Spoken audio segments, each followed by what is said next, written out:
So today we're going to start out with the test for the spark plug, the ignition. We got about 650 right now. The engine is warm at operating temperature.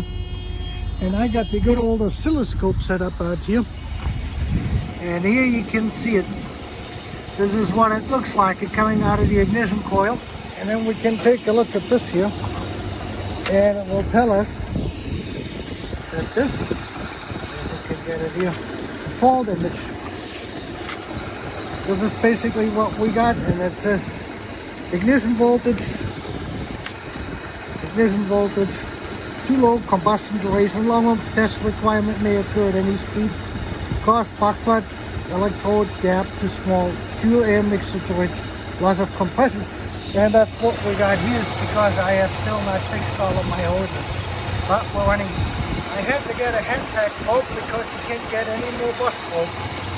So once we get, this hose has been replaced now. This hose over here has been replaced. You see how nice this is.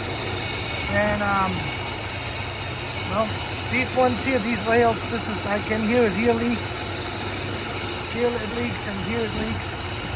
So once we get those fixed, then we can get something going.